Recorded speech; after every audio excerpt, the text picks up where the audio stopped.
بسم اللہ الرحمن الرحیم۔ شروع اللہ کا نام لے کر جو بڑا مہربان نہایت رحم والا ہے۔ والعصر ان الانسان لفی خسر الا الذین آمنوا وعملوا الصالحات وتواصوا بالحق وتواصوا بالصبر۔ عصر کی قسم کہ انسان نقصان میں ہے مگر وہ لوگ جو ایمان لائے اور نیک عمل کرتے رہے اور آپس میں حق پر چلنے کی تلقین اور صبر کی تاکید کرتے رہے۔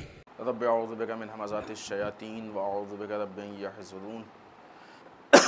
بسم اللہ الرحمن الرحیم۔ الحمدللہ وسلام علی عبادہ الذین اصطفیٰ ولعنۃ الدائمۃ الباقیۃ علی اعدائہم اجمعین من الآن الی قیام یوم الدین۔ اما بعد فقد اوصیکم ونفسی بتقوی اللہ۔ وقال علی بن ابی طالب علیہم الصلاۃ والسلام: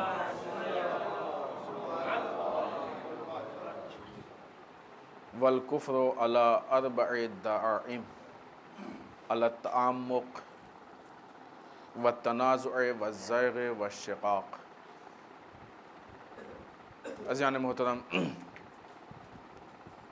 اس پہلے خطبے میں سب سے پہلے اپنے نفس کو اور آپ سب کو تقوی پروردگار کی طرف دعوت دیتے ہوئے، اس لیے کہ تقوی کی طرف دعوت دینا یہ سنت انبیاء، سنت ائمہ، خود مولا کائنات حضرت علی بن ابی طالب علیہ السلام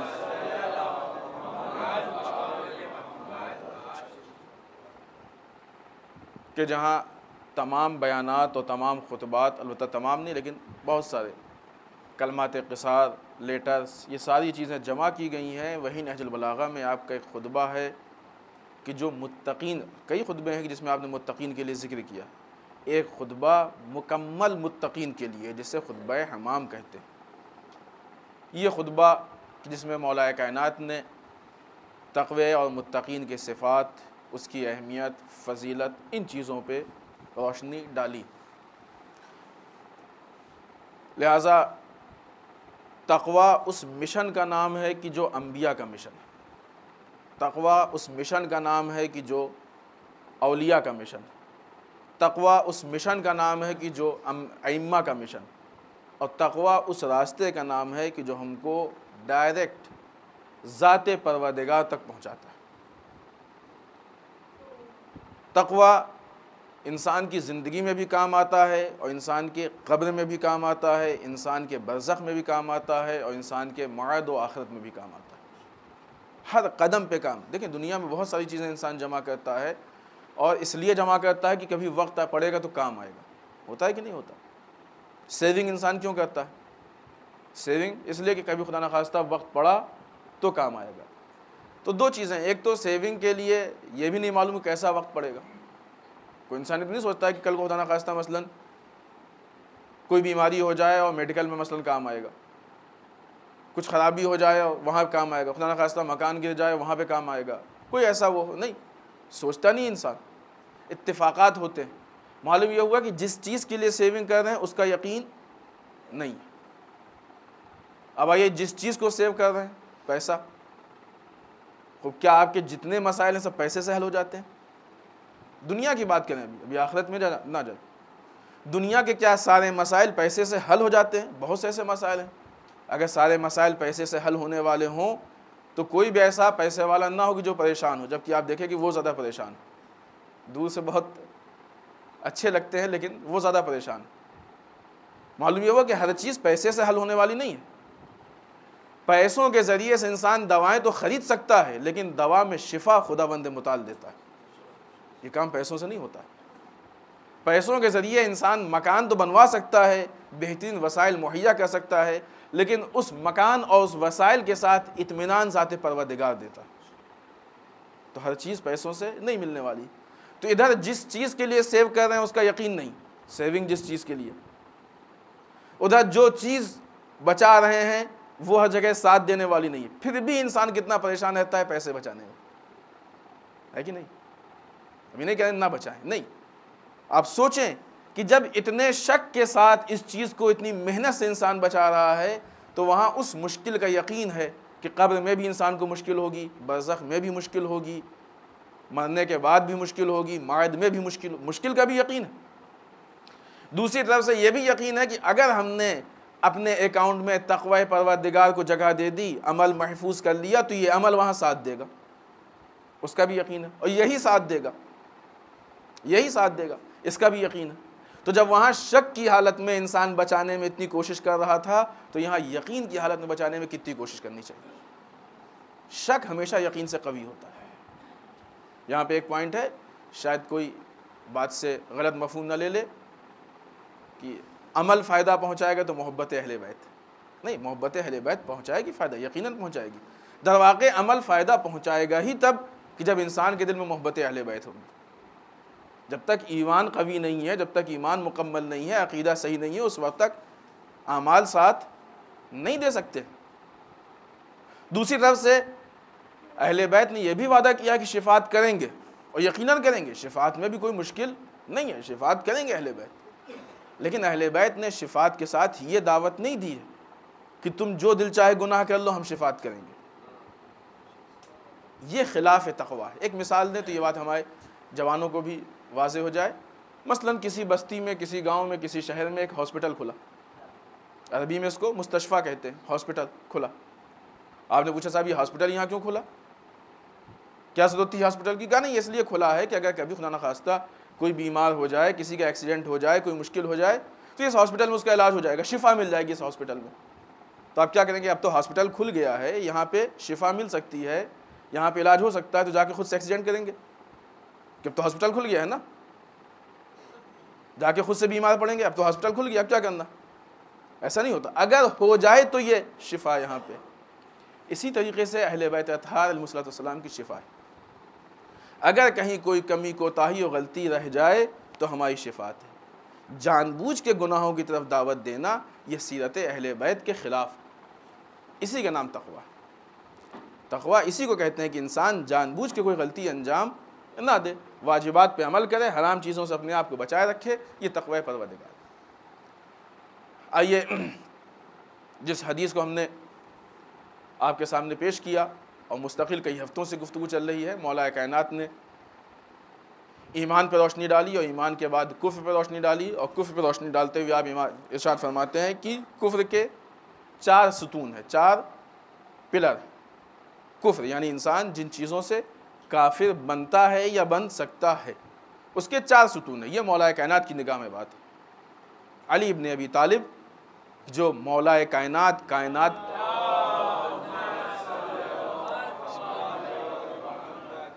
کے مولا ہیں، امیر کائنات، امام کائنات، وہ کل ایمان کو پہچنوا رہا ہے، اور وہ کہ جو کل کفر کے مقابلے میں گیا تھا وہ کفر کو پہچنوا رہا ہے۔ کل ایمان سے زیادہ ایمان کو کون پہچانے گا، اور کل کفر سے مقابلہ کرنے والے سے زیادہ کفر کو کون پہچانے گا؟ لہذا مولا کی نگاہ میں دیکھیے کہ کفر کیا ہے۔ اگر آپ کو یاد ہو تو اس سے پہلے مستقل ہم نے ان 4 میں سے 3 ستون پہ گفتگو کی ہے۔ وہ 4 ستون کیا ہیں؟ سب سے پہلی چیز التعمیق، یعنی کسی چیز میں بلا وجہ گہرائی میں جانا۔ بلا وجہ کا مطلب ہی جتنا انسان کے پاس علم ہے اس سے زیادہ گہرائی میں جانا، جو کہ آج کل بہت زیادہ ہو رہا ہے۔ ہر آدمی کو بہت زیادہ شوق ہے کہ جو چیزیں نہیں جانتا اس کے بارے میں اپنی رائے دے، لہٰذا اس کا ریئیکشن ہوتا ہے، اور ریئیکشن کے نتیجے میں آج ہمارے درمیان اس حد تک بے دینی پھیل رہی۔ دوسری چیز جھگڑا، آپس میں جھگڑا۔ تیسری چیز کجی، ٹیڑھا پن۔ اور چوتھی چیز کی جس پہ آج گفتگو ہونی ہے، اور اس کے ساتھ کفر کے 4 ستون کی گفتگو ختم ہو جائے گی، اور انشاءاللہ اگلے ہفتے سے اسی سلسلے میں جو مولا کائنات نے شک کے بارے میں ارشاد فرمایا ہے اس سے گفتگو شروع ہوگی۔ خوب، چوتھی چیز کیا ہے جو مولا ارشاد فرماتے ہیں؟ وہ ہے اختلاف اور عناد۔ چوتھی چیز کہ جو کفر کے پلر میں سے ہے وہ اختلاف اور عناد۔ عناد کہتے ہیں دشمنی کو، عناد تھوڑا سا گاڑھا لفظ ہے اردو کا، عناد کہتے ہیں دشمنی کو۔ اختلاف اور دشمنی یہ کفر کے پلر میں سے، کفر کے 4 ستون ہیں، 4 پلر ہیں، ان میں سے ایک اختلاف یا عناد ہے یعنی دشمنی۔ مولا کائنات اس کی تعریف میں ارشاد فرماتے ہیں کہ جو اختلاف اور عناد میں مبتلا ہو جاتا ہے، یعنی اختلاف میں پڑ جائے، عناد میں پڑ جائے، اس چیز میں مبتلا ہو جائے، اس کے راستے مشکل ہو جاتے ہیں۔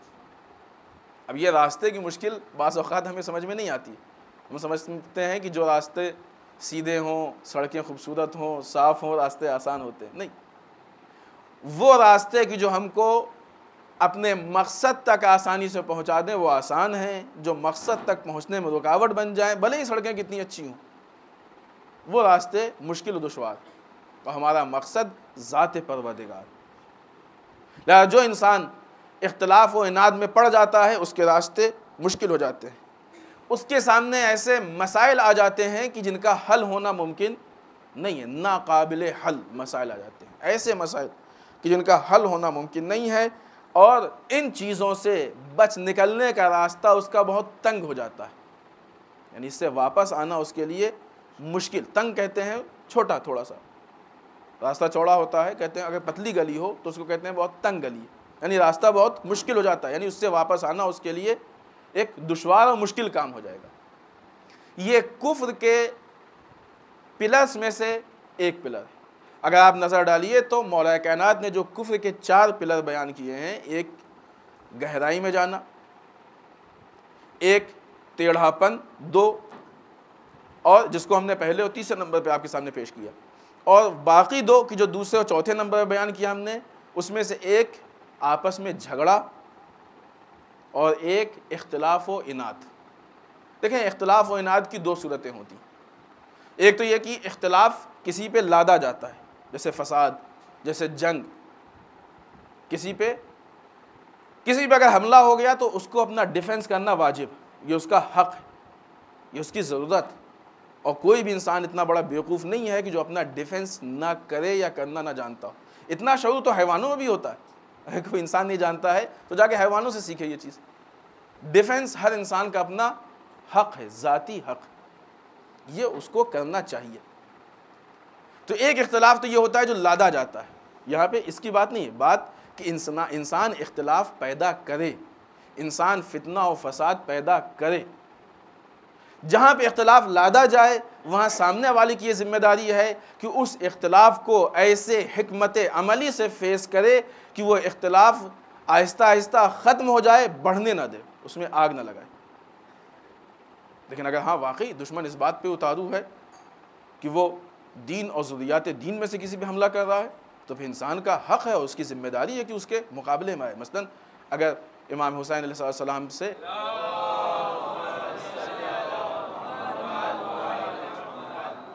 یزید نے اختلاف اور جھگڑے کی بنیاد ڈالی تو یہاں پہ امام حسین اس اختلاف کو دبانے کی کوشش نہیں کریں گے، یہاں پہ اسلام کا دفاع، ڈیفنس ہے، یہاں پہ اس کو آخر تک نتیجے تک پہنچائیں گے۔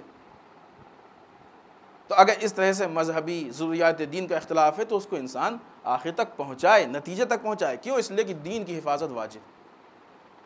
اور ہم محبان اہل بیت علی والے سنیں، علی والے کہہ دینا بہت آسان ہے، علی والے کہہ دینا بہت آسان ہے۔ بارہا ہم نے آپ سے کہا کہ اگر ہم علی والے ہیں تو کم سے کم نہج البلاغہ کھول کے دیکھیں۔ بھائیوں ہم آپ کو بتائیں کہ نہج البلاغہ مظلوم ہے آج کے زمانے میں، نہج البلاغہ مظلوم ہے۔ ہم کیسے مان لیں کہ انسان کو علی سے محبت ہے اور نہج البلاغہ نہیں کھول رہا ہے؟ وہ کون سی محبت ہے؟ ہمیں نہیں سمجھ میں آتا۔ کل کو جب مولا کائنات تھے لوگوں کو روکا جاتا تھا کہ لوگ علی کے پاس نہ جائیں، کیوں؟ تاکہ علی کی حکمت، علی کی باتوں کو نہ سن سکیں، دور رہے۔ اسی طریقے سے آج لوگوں کو نہج البلاغہ سے روکا جاتا ہے۔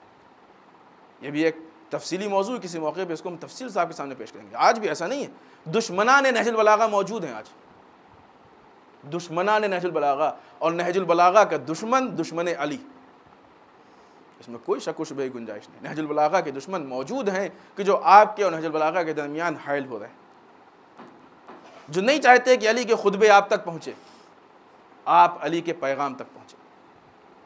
عزیزان محترم، علی کی محبت کا مطلب یہ ہوتا ہے کہ ہم علی کے پیغام کو سنیں، علی کے پیغام کو سمجھیں، علی کے پیغام پہ عمل کریں، یہ علی کی محبت کا مطلب ہوتا ہے۔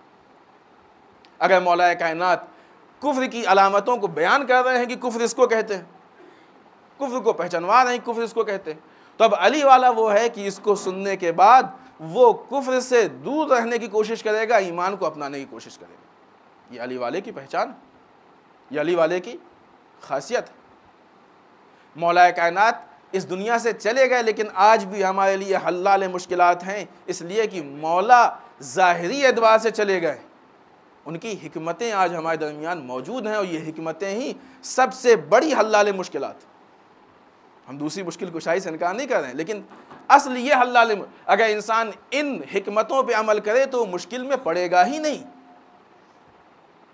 اگر کسی کو اسلام پہچاننا ہو تو علی سے پہچانا، اگر کسی کو حقیقی اسلام دیکھنا ہو تو وہ علی سے دیکھے، کیونکہ علی اس ذات کا نام ہے کہ جو واقعی اسلام کی حقیقی تصویر ہمارے سامنے پیش کر رہا ہے۔ آئیے ہم جس بات کو آپ کے سامنے پیش کر رہے تھے کہ جو 4 چیزیں کفر کے ستون میں سے ہیں، ان میں سے ایک ٹیڑھا پن اور ایک بغیر علم کے گہرائی میں جانا، باقی 2 چیزیں جھگڑا اور فساد۔ جھگڑا وہ ہوتا ہے کہ جس کو ایک طرف سے لادا جاتا ہے، جب جھگڑا دین کے مسئلے میں ہوگا تو اس کو آخر تک پہنچانا ہوگا۔ جو جملہ ہم آپ کے سامنے کہنا چاہتے تھے وہ یہ کہ اگر علی والے ہیں تو مولا کائنات کی سیرت یہ ہے کہ جب دین پہ بات آتی تھی تو علی نہ اپنے بال بچوں کا خیال کرتے تھے، علی نہ اپنے مال کا خیال کرتے تھے، علی صرف دین کی حفاظت کے لیے باہر نکلتے تھے۔ آج علی والے کو بھی ایسا ہونا چاہیے کہ جب دین پہ بات آئے تو یہ مت سوچے کہ لوگ کیا کہیں گے، باتیں کیا ہوں گی، لوگ جواب کیا دیں گے، ہم کو کیا، نہیں، کچھ نہیں، ہم کو دین کی حفاظت کرنی ہو بس، اس کے علاوہ ہماری اور فکر نہیں۔ ایک جھگڑا یہ، ایک جھگڑا وہ جو انسان خود پیدا کرتا ہے، اس کو فساد کہا جاتا ہے، فتنہ کہا جاتا ہے۔ اس فتنے سے بچنا ہر انسان کی، ہر علی والے کی ذمہ داری ہے۔ اب آپ دیکھیے اگر یہ 2 پہلوؤں سے مولا کائنات ہم کو جھگڑے اور اختلاف سے بچا رہے ہیں، اس کا مطلب لاجک، منطق میں ایک چیز ہوتی ہے مفہوم موافق، ایک چیز ہوتی ہے مفہوم مخالف۔ مفہوم موافق کیا؟ علماء بیٹھے ہوئے ہیں، یہ بتائیں گے آپ کو۔ مفہوم موافق کیا؟ کہ جو چیز کہی جائے اس کا جو مفہوم نکلتا ہے اس کو مفہوم موافق کہا جاتا ہے، اس کے خلاف جو نکلتا ہے اس کو مفہوم مخالف کہا جاتا ہے، یعنی دوسری صورت کے لیے وہ مفہوم مخالف کام آتا ہے۔ یعنی تم جھگڑا نہ کرو، اختلاف نہ کرو، اس کا مطلب کیا ہے کہ مل جل کے رہو، اس کا مطلب کیا ہے کہ آپس میں اتحاد کرو۔ اگر صرف یہی حدیث ہوتی تو اتحاد کے لیے کافی تھی، لیکن نہیں، مولا کائنات نے دوسری حدیثوں کے علاوہ خود سیرت وہ پیش کی ہے۔ مولا کائنات نے وہ سیرت پیش کی ہے کہ جو سیرت اتحاد کو دعوت دیتی ہے۔ اسلام کے بیس اتحاد پہ ہے، بنیاد اتحاد پہ۔ مولا کائنات کے درباروں میں جا کے نہیں بیٹھتے تھے؟ کیا کسی نے یہ نہیں کہا کہ علی نہ ہوتے تو ہم ہلاک ہو جاتے؟ کیا مولا کائنات نے دین کی بقا کے لیے حفاظت نہیں کی؟ الٹی بات ہے، علی جو چاہتے ہیں آج ہم اس کے خلاف کرنا چاہتے ہیں۔ علی نے کبھی بھی ایسے لوگوں سے اپنے پرسنل مسائل میں اتحاد نہیں کیا، ہمیشہ دین کی بقا کے لیے اتحاد کیا، دین کے نام پہ۔ دیکھیں آپ، سیرت علوی کے الٹا ہم جانا چاہتے ہیں۔ علی نے پرسنل مسائل کے لیے اتحاد نہیں کیا، کبھی ان سے جا کے یہ نہیں کہا کہ نعوذ باللہ ہمارے یہاں مثلا فاقہ ہو رہا ہے، ہماری ہیلپ کرو، ہم تمہارے ساتھ بزنس کرنا چاہتے ہیں، نہیں۔ یہودیوں کے باغ میں جا کے مزدوری کی، لیکن ان سے کوئی رواداری نہیں کی۔ علی نے کبھی پرسنل مسائل میں نہ کوئی ہیلپ لی ہے، نہ کچھ مانگا ہے، کچھ نہیں کیا ہے، لیکن جب دین کی بات آئی ہے تو جا کے مدد کی۔ آج ہماری سیرت کیا ہے؟ جب ہمارے پرسنل مسائل ہوتے ہیں تو ہم ان کے یہاں کھاتے بھی ہیں، کھلاتے بھی ہیں، آتے بھی ہیں، جاتے بھی ہیں، بلاتے بھی ہیں، بزنس بھی کرتے ہیں، سب کچھ کرتے ہیں، اور جب دین کی بات آتی ہے کہ اتحاد نہیں ہو سکتا ہے۔ جہاں پہ علی نے نہیں کیا اتحاد وہاں اتحاد کر رہے ہیں، جہاں پہ علی نے کیا اتحاد وہاں اتحاد سے بھاگ رہے ہیں۔ یہ سیرت علی کے خلاف نہیں جا رہے۔ ابھی کچھ دن پہلے مغربین کے بیچ جو مسائل ذکر ہوتے ہیں اس میں جب بات سلام کی آئی تو ہم نے ایک جملہ پیش کیا تھا اور آپ کے سامنے پیش کر دیں، اس لیے کہ بہت زیادہ فرق ہے مجمع میں۔ ہر مسلمان کے سلام کا جواب واجب ہے کہ نہیں، یہ تو سب جانتے ہیں۔ خوب اگر کوئی مسلمان کہے سلام علیکم تو کیا کہیں گے آپ؟ مر جاؤ، جہنم میں جاؤ، یہ جواب ہے۔ سلام کا جواب سلام ہے نا، مستحب ہے کہ اور بہتر۔ کسی نے کہا سلام علیکم تو آپ کیا کہیں گے؟ علیکم السلام، اور بہتر یہ کہ ورحمۃ اللہ وبرکاتہ۔ ہے کہ نہیں؟ خوب کیا معنی ہے سلام کے؟ جو سلام کر رہا ہے وہ آپ کے لیے دعا کر رہا ہے کہ ہم آپ کی سلامتی کی دعا کرتے ہیں. آپ نے جواب میں کیا کہا؟ ہم بھی آپ کی سلامتی کی دعا کرتے ہیں. خوب اگر آپ کے دل میں اس کی طرف سے اناد اختلاف بیٹھا ہوا ہے اور منہ پہ آپ کہہ رہے ہیں کہ سلامتی کی دعا کرتے ہیں تو اس کا نام نفاق نہیں تو کیا؟ کیا اسلام آپ کو نفاق کی تعلیم دے رہا ہے؟ اسی کو تو منافق کہتے ہیں، جس کے دل میں کچھ اور ہو زبان پہ کچھ اور ہو. یہی تو منافق ہے نا، اسی کے نام تو نفاق ہے. پھر نہیں، اور بہتر یہ ہے کہ رحمت پروردگار آپ پہ نازل، اللہ کی برکتیں نازل، اور وہ کس شکل میں ہو یہ الگ بات ہے کہ آپ کی ہدایت ہو جائے، آپ صحیح راستے، اس کی کوشش بھی کرنا ہمارے لیے ضروری ہے. اس کی کوشش بھی کرنا ضروری ہے. اگر یہی طے ہو جائے کہ ہم کو ایسے لوگوں سے نہیں ملنا، ہدایت نہیں کرنی ہے، تو دنیا میں کوئی ہدایت پائے گا ہی نہیں.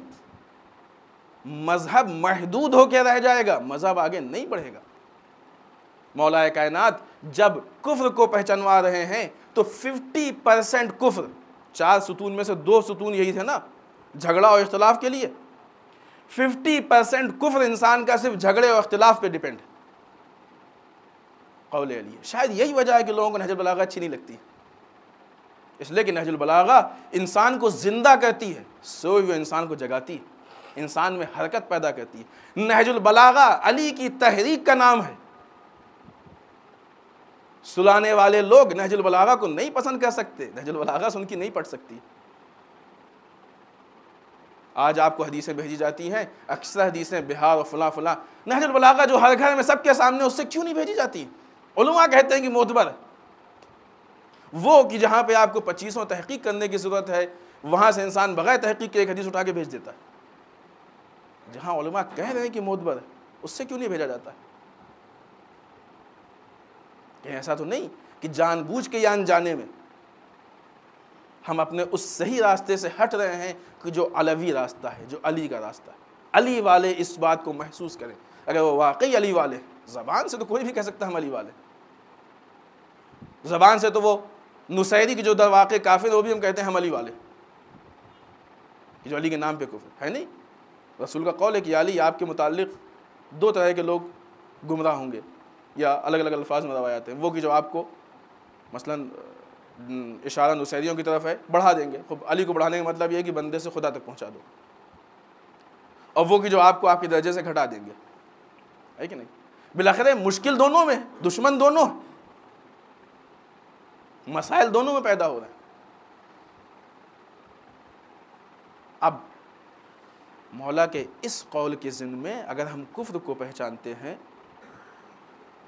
اب 2 میں سے ایک بات ہے، یا تو ہم کو اس حدیث پہ بھروسہ نہیں ہے تو ٹھیک ہے، ہم جا کے اس کے جو بھی چین ہے نیریٹرز کی، جو بھی رجال کے حساب سے اس پہ بحث کریں. اگر یہ طے ہے کہ یہ قول علی ہے تو یا تو ہم کو ماننا ہے، یا ہم صاف صاف کہیں کہ ہم علی کی بات نہیں مانتے. اور یہی نہیں، پوری نہج البلاغہ کی بات ہے، بات پورے نہج البلاغہ کی. مولا کائنات اسی نہج البلاغہ میں کفر کو بھی پہچانوا رہے ہیں، ایمان کو بھی پہچانوا رہے ہیں، اور اس طرح کے سارے مسائل کو ہم کو بتانے کی کوشش کریں. آئیے ہم ایک مرتبہ پھر اس بات کا ارادہ کریں کہ خدا بند متعال ہم کو وہ توفیق دے کہ ہم واقعی سچے اور پکے راستے پہ چل کے علی کے صحیح مطیع اور اطاعت گزار بن سکیں. بسم اللہ الرحمن الرحیم. انا اعطیناک الکوثر فصلی لربک وانحر انا شانئک هو الابتر.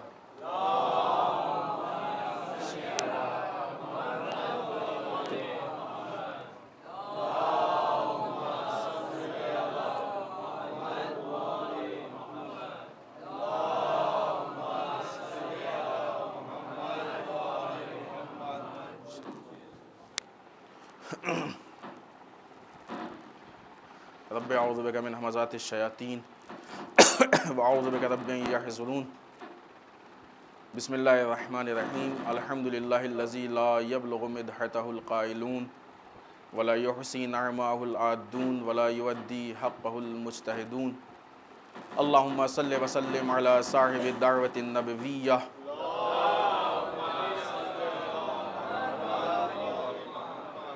والصولۃ الحیدریہ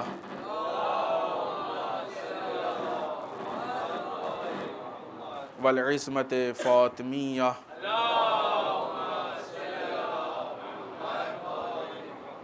والحلم الحسنیہ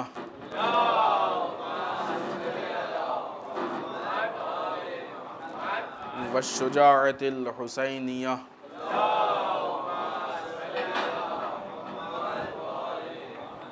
والعبادت السجادیہ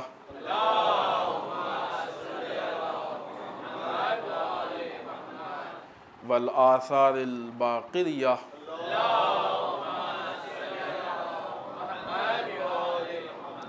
والمعصر الجعفریہ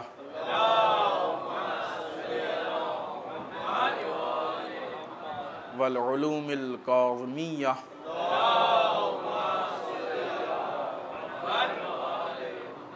والرضاء الرضویہ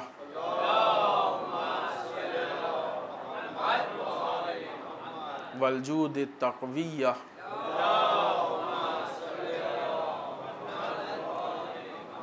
والنقاوة النقویہ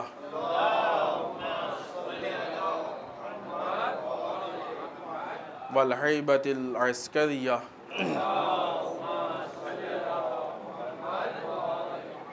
والغیبۃ الہیہ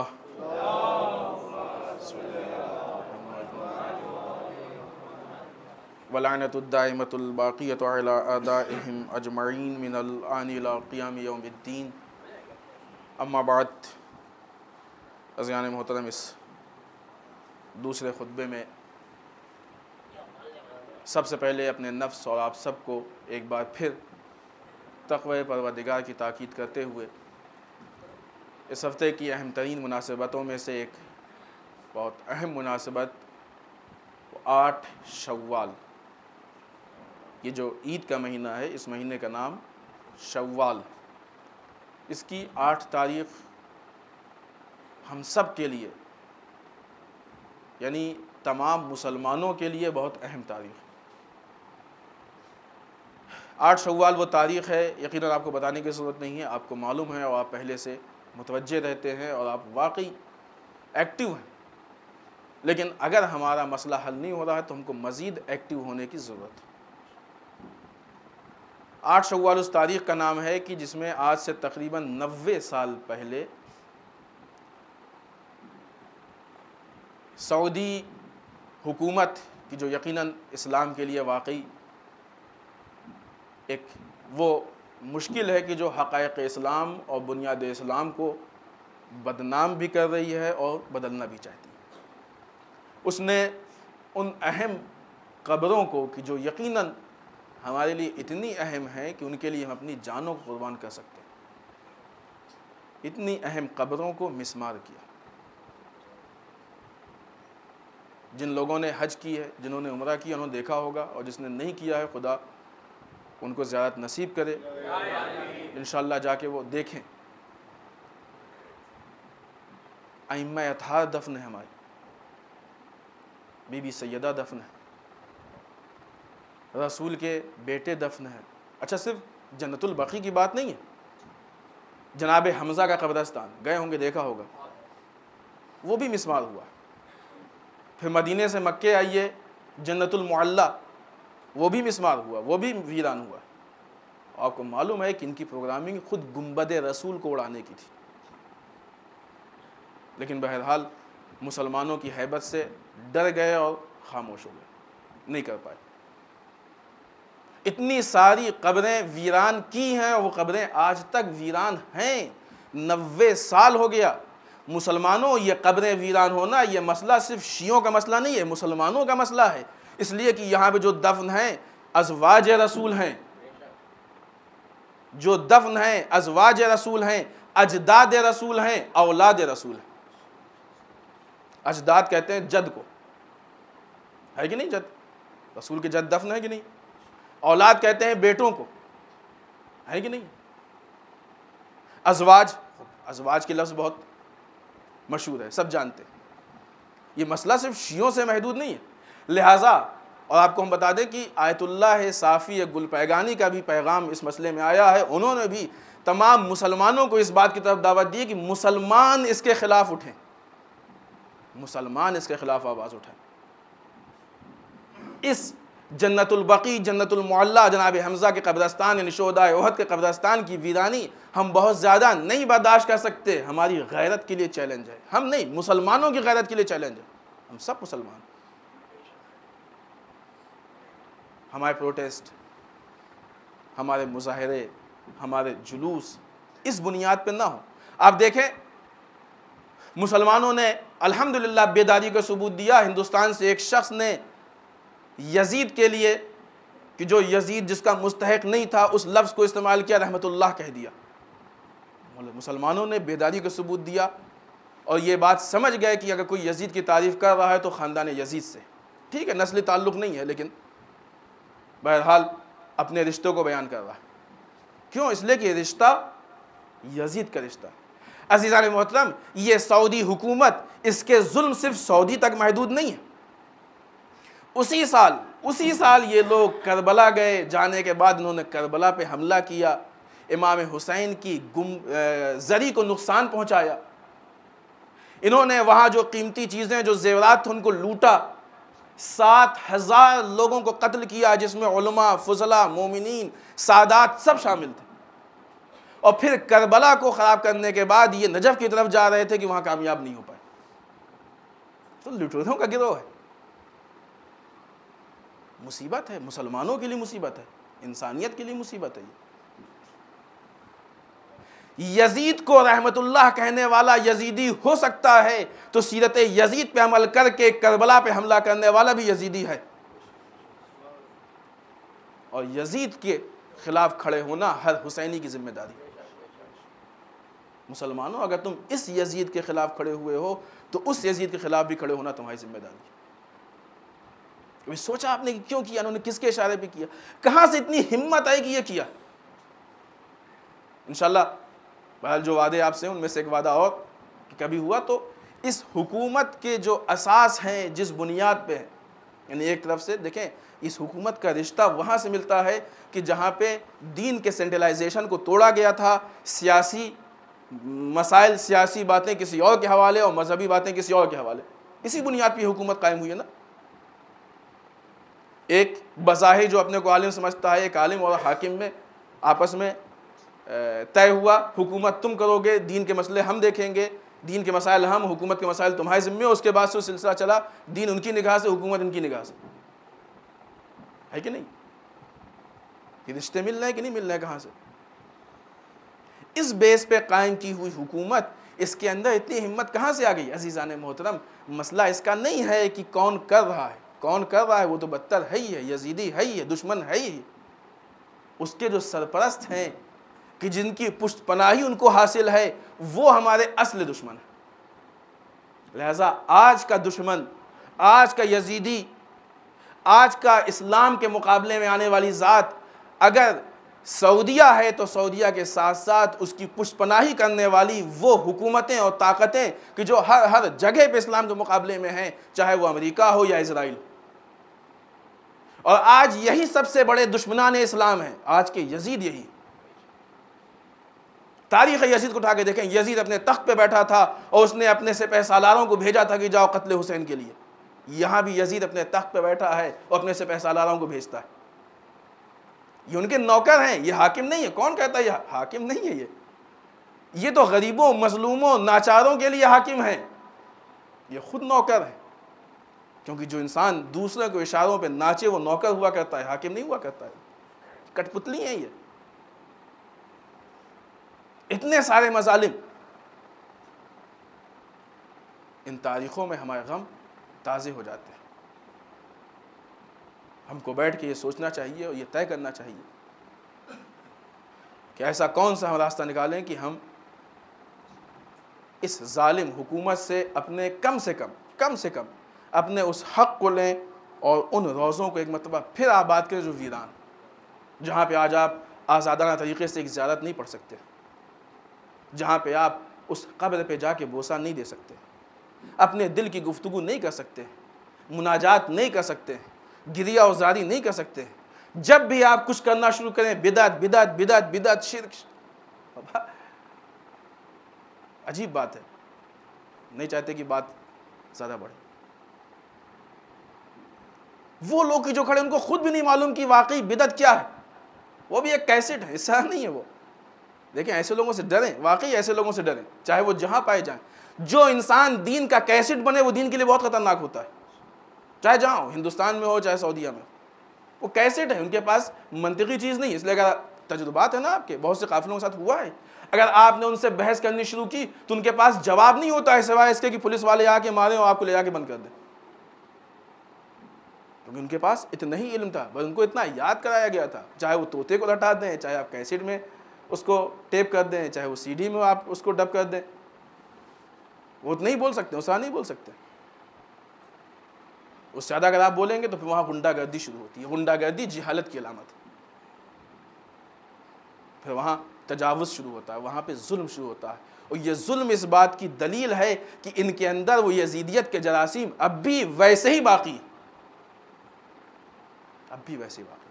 اور آج دیکھیے آپ آیت اللہ نمر کے ساتھ جو ہوا، ہم نے آپ کے سامنے 2-3 جمعوں میں پیش کی تھی یہ بات، شاید آپ کو یاد ہو اگر بھول نہ گئے ہوں. دوسرے شیعہ علماء کے ساتھ جو ہوا، مسلمانوں کے ساتھ جو تجاوز ہو رہا ہے، ان کا جو بحرین کے ساتھ پیکٹ ہونا تھا جو نہیں ہو پایا، بہرحال جو سیاسی ان کے چالیں ہیں مسلمانوں کی بربادی کے لیے ہیں. کوئی یہ مت سمجھے کہ سعودیہ شیعوں کا دشمن ہے، نہیں عزیزان محترم، سعودیہ مسلمانوں کا دشمن ہے، عالم اسلام کا دشمن ہے. اس لیے کہ اگر سعودیہ شیعوں کا دشمن ہوتا تو وہ ذات، وہ شخصیات کہ جو تمام مسلمانوں کے لیے محترم ہیں، ان کے قبروں کو ویران نہ کرتا. ان ساری قبروں کا ویران ہونا اس بات کی دلیل ہے کہ سعودیہ عالم اسلام کا دشمن ہے، مسلمانوں کے نام پہ مسلمانوں کا دشمن. ہمیں اس مسئلے پہ واقعی غور کرنا چاہیے. ہر سال جلوس نکلنا اور جلوس نکال کے پھر بیٹھ جانا، اگلے سال کے آنے کا انتظار کرنا، نہیں، یہ تو اب کولو کے بیل والا کام ہو گیا کہ ہم کو اتنا کر کے پھر انتظار کرنا. نہیں، ہمارا دیکھیں، آپ ایک سامان لینے کے لیے بازار میں جاتے ہیں، اگر ایک دکان پہ نہیں ملتا ہے تو آپ دوسری دکان دیکھتے ہیں. ہوتا ہے کہ نہیں ہوتا؟ یا پہلی دکان میں دیکھا نہیں ملا، لوٹ کے گھر میں بیٹھ گئے، نہیں ملا چھوڑو. کل پھر گئے دیکھا نہیں ملا، پھر لوٹ کے بیٹھ گئے. ایسا ہوتا نہیں، ایک جگہ نہیں ملا دوسری جگہ نہیں ملا تیسری جگہ. آدمی کوشش کرتا جب تک نہ مل جائے. عزیزان محترم، ابھی اتنا کرنے سے ہم کو ہمارا حق نہیں مل رہا ہے، ہم کو اس کے آگے کے سٹیپ پہ جانا چاہیے، دوسری جگہوں پہ رجوع کرنا چاہیے. ورنہ سامنے والا بھی سمجھ لے گا کہ ٹھیک ہے ان کو اتنا ہی کرنا، اس کے آگے کچھ نہیں کریں گے. ہم نے آج تک جہاں اپنے میمورنڈم دیے ہیں دوبارہ جا کے پورے سال میں کبھی پوچھا ہے کہ اس کا جواب کیا آیا، اس پہ کارروائی کیا ہوئی؟ یہ تاریخیں اس لیے نہیں ہوتی ہیں کہ ہم کو صرف اس تاریخ میں ایکٹیو ہونا ہے. یہ تاریخیں اس لیے ہوتی ہیں کہ جتنا ہم ایکٹیو ہیں ایکٹیویٹی اس تاریخ میں اور بڑھانی ہے. ہم کو حق حاصل کرنا ہے، نہ کہ اس کے لیے صرف مظاہرہ کر کے خاموش بیٹھ جانا ہے. کوئی بھی تحریک بغیر نتیجے کے نہیں ہوتی ہے. تحریک اگر ہے تو نتیجے تک پہنچے گی. ہم کو اس تحریک کو نتیجے تک پہنچانا ہے. دوسری مناسبت اس ہفتے کی 10 شوال، بس جلدی اس لیے کہ وقت. 10 شوال وہ تاریخ ہے کہ جس دن غیبت کبریٰ کا آغاز ہوا ہے. اس دن کو ہم روزے مرجعیت کے نام سے بھی یاد کرتے ہیں. اب تک کا جو نظام تھا، سسٹم تھا، ائمہ کے زمانے میں ائمہ تھے، ساتھ میں اصحاب یا ائمہ کی نگاہ میں جو علماء اس لائق تھے وہ اجتہاد کرتے تھے، ان کی تقلید ہوتی تھی، لوگ ان سے مسائل پوچھتے تھے.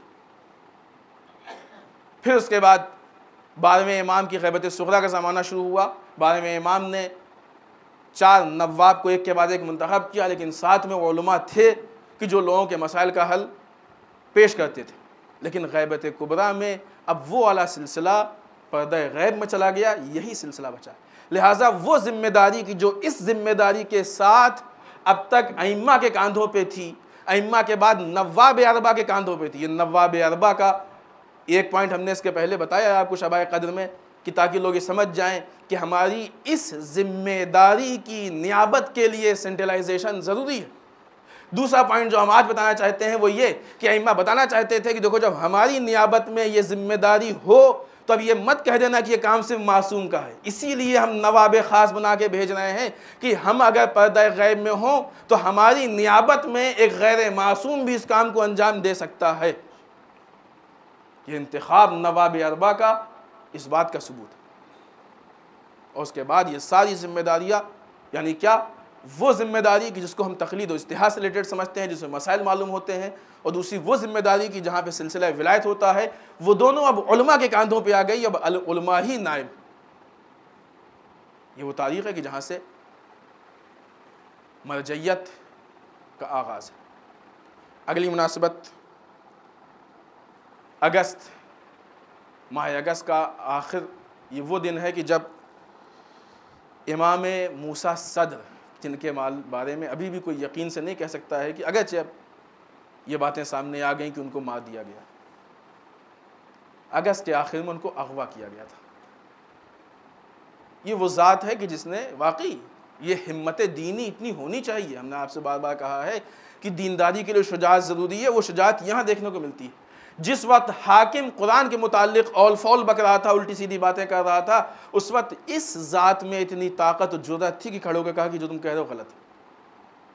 آپ کو معلوم ہے نا کہ جب انسان کے اندر دولت یا عہدے کا نشہ آ جاتا ہے تو اس میں دو بیماری پیدا ہو جاتی ہے، بہت سی ہیں جو ہم دو ذکر۔ پہلی بیماری یہ کہ وہ چاہتا ہے کہ ہر چیز میں وہ رائے دے، جو معلوم ہو اس میں بھی، نہیں معلوم اس میں بھی، ہر چیز میں ٹانگ اڑائے۔ اور دوسری یہ کہ اگر اس نے کوئی رائے دے دی تو وہی بس مانی جائے بس۔ وہ جہاں پہ حکومت کا نشہ ہو، سوچئے، لہذا وہاں پہ آیت اللہ موسیٰ صدر جیسی شخصیت بیٹھی اور وہ مثلا قرآن کے بارے میں نظر دے رہا۔ عالم اگر واقعی عالم، وہ چپ نہیں رہتا ہے، وہ بول دیتا ہے، وہ خطرات سے نہیں ڈرتا ہے۔ بول دیا امام نے، یہی وہ امام موسیٰ صدر نے، یہی وہ مسئلہ تھا، یہی وہ مشکل تھی کہ جس کے بعد جب ان کو ان کے ہوٹل سے اغوا کر لیا گیا تو اس کے بعد سے آج تک نہیں معلوم ہوا کہ کہاں گئے۔ اتنی بڑی قربانی اس عالم دین نے دی قرآن کی حفاظت کے لیے، وہ قرآن کی جس کو پڑھنے کا ہم کو وقت نہیں ملتا، جس کا ترجمہ دیکھنے کا ہم کو، جس کو سمجھنے کا ہم کو وقت نہیں ملتا، اس قرآن کے لیے، اس دین کے لیے اتنی بڑی قربانی دی ہے۔ کیا اس کا کوئی حق ہمارے گردن پہ نہیں؟ وہ ہمارا باپ کی جو ہم کو اس دنیا میں لاتا ہے، مر جاتا ہے تو اس کا اتنا حق ہوتا ہے کہ ہم ہر سال اس کے لیے کم سے کم ایک فاتحہ پڑھتے ہیں، مجلس کرتے ہیں۔ عالم وہ باپ ہے کہ جو ہم کو صحیح راستہ دیتا ہے، صحیح کردار دیتا ہے، صحیح دین دیتا ہے، صحیح ایمان دیتا ہے۔ اگر خالی جسم ہو، صحیح تربیت نہ ہو تو انسان اتنا بدتر ہوتا ہے کہ حیوان سے پست ہو جاتا ہے۔ لیکن اسی انسان کو جو حیوان سے پست ہو سکتا ہے، عالم اپنے علم کے ذریعے سے اتنا بلند کرتا ہے کہ وہ فرشتوں سے بلند ہو سکتا ہے۔ اس کا کتنا حق ہمارے گردن پہ؟ ہم کو بھی اس مناسبت سے کچھ کرنا چاہیے۔ آخر میں صرف ایک خبر، کینیڈا کے ایک کلیسا نے یہ اسٹیٹمنٹ دیا ہے کہ اسرائیل فلسطین میں جو کر رہا ہے وہ تجاوز، ظلم، غلط ہے، لہٰذا ہم کو اسرائیل کے پروڈکٹس سے پرہیز کرنا چاہیے۔ وہ باتیں کہ جو ابھی سارے مسلمان صحیح سے نہیں سمجھ سکے، الحمدللہ ایک کلیسا کی سمجھ میں آ گئی۔ ہو سکتا ہے کہ شاید مسلمان اب سمجھ جائے، اس لیے کہ ہم کو اپنے علماء مراجع کی بات دیر میں سمجھ میں آتی ہے اور وہاں کی بات جلدی سمجھ میں آتی ہے۔ اور آخر میں ایک مسئلہ کی جو کہ اکثر دیکھنے میں آتا ہے، جو لوگ سجدہ زمین پہ بیٹھ کے نہیں کر سکتے ہیں، کسی اور طریقے سے کرتے ہیں، ان کے لیے ضروری یہ ہے کہ جو بھی اعضائے سجدہ ہیں ان کا زمین پہ یا جہاں سجدہ کر رہے ہیں ٹچ ہونا ضروری، لہٰذا جتنے بھی اعضائے سجدہ کو وہ ٹچ کر سکتے ہیں ان کو ٹچ کرنا چاہیے۔ یہ واجبات میں سے اور سجدے کے شرائط میں سے ہے۔ آئیے بارگاہ پروردگار میں دعا کرتے ہیں، پالنے والے ہم سب کو اعمال صالحہ کی توفیق عنایت فرمائے، بار الہ ہمارے قبیحہ سے محفوظ رکھے، بار الہ ہمارے گناہوں کو بخش دے، بار الہ ہمارے مرحومین کو بخش دے، پالنے والے اسلام و مسلمین کی حفاظت فرما، بار الہ دشمنان اسلام کو نیست و نابود کر دے، بار الہ جو پریشان حال ان کی پریشانیوں کو دور فرما، بار الہ جو بیماروں شفائے کامل و عاجل عنایت فرما، بار الہ جن کی شادیوں مشکلات ان کے مشکلات کو حل فرما، بار الہ جو لا ولد ان کو اولاد صالح عنایت فرما، بار الہ جو صاحب اولاد ان کی اولاد کو نیک سیرت بنا، بار الہ باران رحمت سے ہم کو فیضیاب فرما، بار الہ ہمارے علماء کا سایہ ہمارے سروں پہ باقی رکھ، بار الہ رہبر و مراجع کو طول عمر عنایت فرما، بار الہ امام کے ظہور میں تعجیل فرما، ہمیں ان کے اعوان و انصار میں شریک ہونے کی توفیق عنایت فرما۔ ربنا تقبل منا انک انت السمیع العلیم۔ بسم اللہ الرحمن الرحیم۔ قل هو اللہ احد اللہ الصمد لم یلد ولم یولد ولم یکن لہ کفوا احد۔